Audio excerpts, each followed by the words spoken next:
Welcome दोस्तों, Balaji online class channel में हम आपका स्वागत करते हैं। तो आपको पता है हमारी जो चैप्टर नंबर 3 चला हुआ है, यूनिट नंबर 2, और यूनिट 2 के अंदर आपका चैप्टर नंबर चला हुआ हमारा 3। ठीक है, ये हमारा motion along a straight line, motion along a straight line, motion along a straight line, ये हमारा चैप्टर चला हुआ है। ठीक है, इसी के अंदर हम मोशन के बारे में पढ़ चुके हैं। ठीक है, टाइप ऑफ मोशन के बारे में पढ़ा था हमने। ठीक है, उसके बाद हमने काइनेमेटिक्स, मैकेनिक्स, इनके बारे में, रेस्ट मोशन के बारे में, स्केलर और वेक्टर के बारे में हम पढ़ चुके हैं। जो आज है, आज जो हमारा टॉपिक रहेगा वो हम स्टार्ट करेंगे डिस्प्लेसमेंट से, कि डिस्प्लेसमेंट क्या होती है। डिस्प्लेसमेंट से हम स्टार्ट करेंगे। आज हम अपना जो टॉपिक है वो कौन से उससे स्टार्ट करेंगे, डिस्प्लेसमेंट में। तो जो डिस्प्लेसमेंट है वो क्या होती है। डिस्प्लेसमेंट देखिए कि डिस्प्लेसमेंट और एक टर्म होती है आपकी डिस्टेंस। एक टर्म क्या होती है आपकी, distance.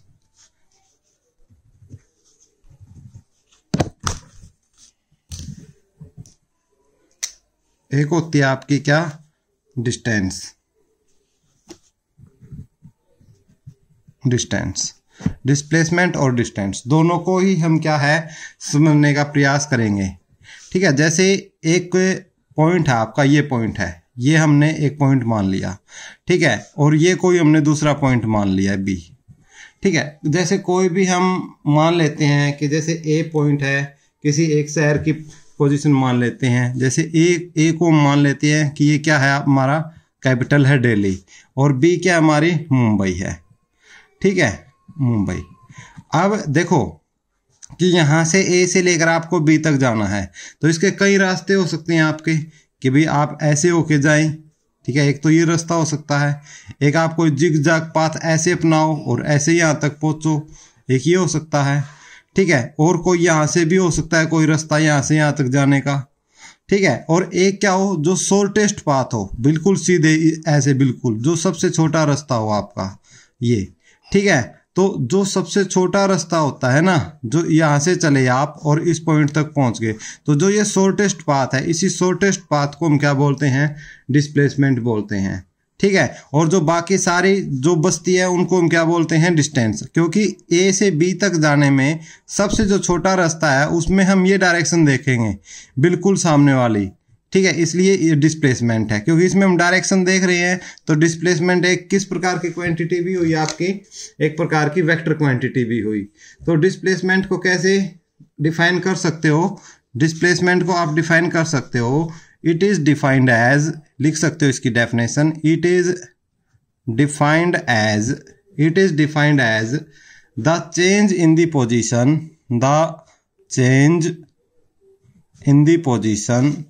the change in the position of a body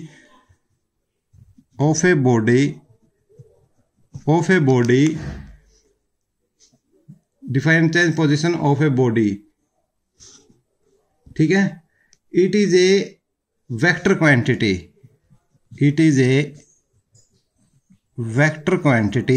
इसके बारे में ये भी लिख सकते हो, ये क्या एक वेक्टर क्वांटिटी है।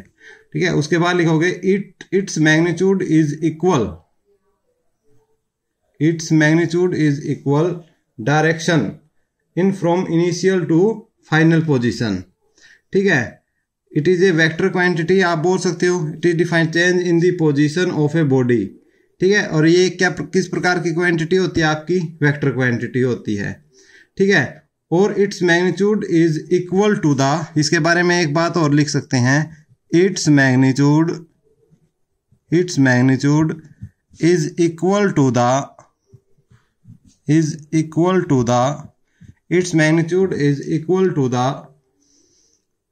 shortest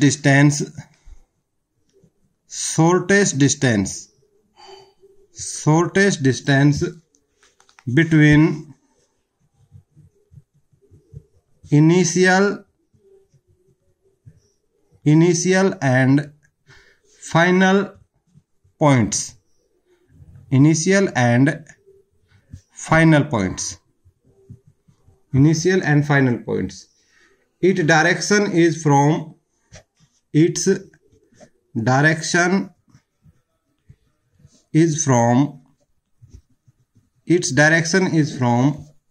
initial to final position. Initial to final position. Initial to final position. देखिए मैं दोबारा से समझाता हूं कि जैसे ए पॉइंट से बी पॉइंट है, काफी सारे रास्ते हैं जाने के, लेकिन जो हम शॉर्टेस्ट, ये हमारा इनिशियल पोजीशन है और ये हमारी क्या है, फाइनल पोजीशन है। हम इनिशियल पोजीशन से क्या है, जो शॉर्टेस्ट पाथ से हम जाएंगे, जो ये हमारा शॉर्टेस्ट पाथ होगा, ठीक है, उसी को हम क्या बोलेंगे, डिस्प्लेसमेंट बोलेंगे। क्योंकि हम देखो इसमें डायरेक्शन देख रहे हैं ना, हमारी ये डायरेक्शन है, तभी हम ऐसे पहुंचेंगे शॉर्टेस्ट पाथ से।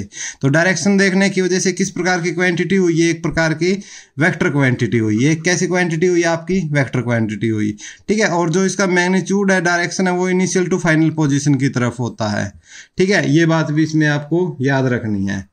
उसके बाद हम इसमें करेंगे कुछ कैरेक्टरिस्टिक्स ऑफ, क्या पढ़ेंगे हम इसमें, characteristics of displacement. Characteristics of displacement. क्या क्या कैरेक्टरिस्टिक्स होती हैं, एक एक कर देखेंगे। जैसे हम फर्स्ट कैरेक्टरिस्टिक्स पढ़ रहे हैं, it is shortest distance between two point. It is shortest distance between two points।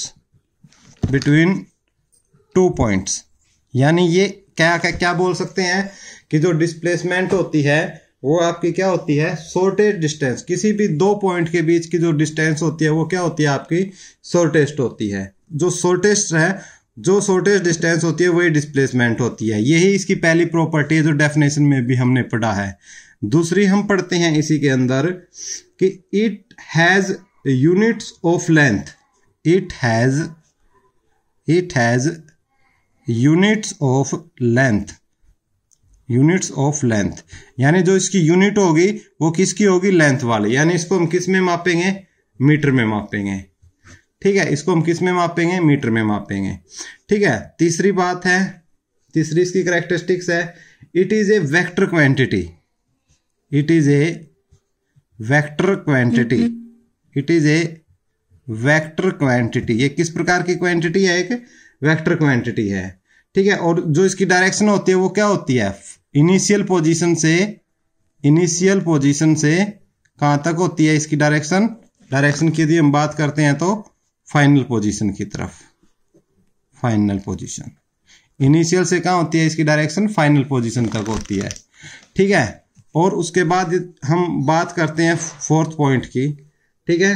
तो हम लिख सकते हैं फोर्थ पॉइंट में, in a given interval of time, in a given interval of time, in a given interval of time, the displacement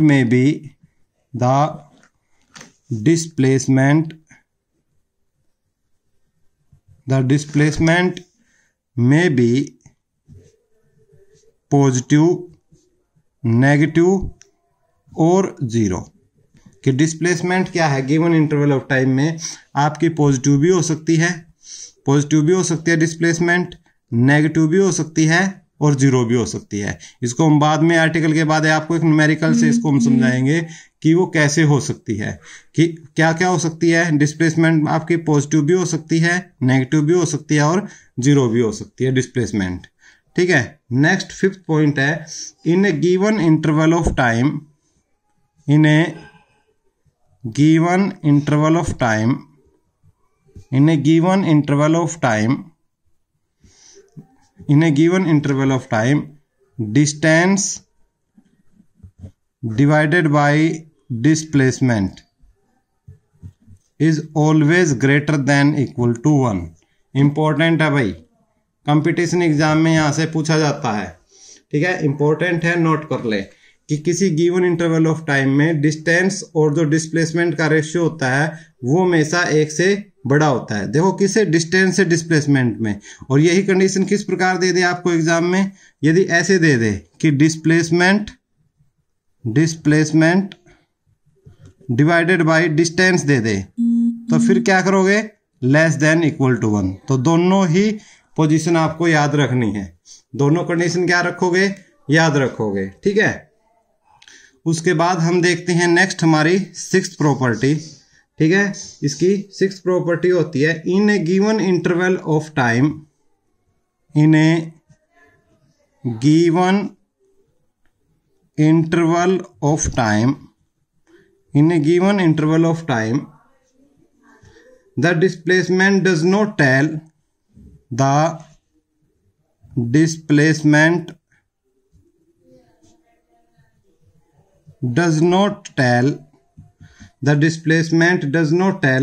about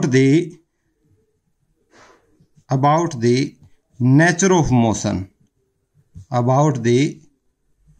nature of motion, यानी किसी दिए गए इंटरवल में, टाइम इंटरवल में जो डिस्प्लेसमेंट है वो मोशन का नेचर कैसा है, वो मोशन कैसा है उसके बारे में नहीं बताती। कि मोशन आपका किस प्रकार का है उसके बारे में कुछ नहीं बताता, कि मोशन आपका कैसा है, सर्कुलर है या कैसा, उसके बारे में नहीं बताती। ठीक है, तो किसी भी गिवन टाइम में मोशन क्या, मोशन की जो नेचर होता है, प्रकृति होती है, उसके बारे में डिस्प्लेसमेंट कुछ नहीं बताती। ठीक है, नेक्स्ट जो है प्रॉपर्टी सेवंथ, वो लिखिए the displacement of a body, the displacement of a body, the displacement of a body does not depend upon, does not depend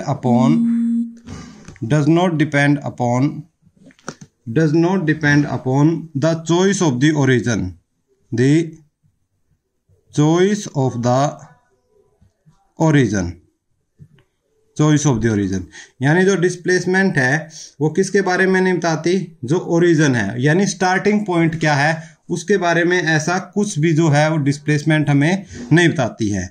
next जो हमारी प्रॉपर्टी है, the displacement of a body, the displacement of a body, the displacement of a body has a unique value,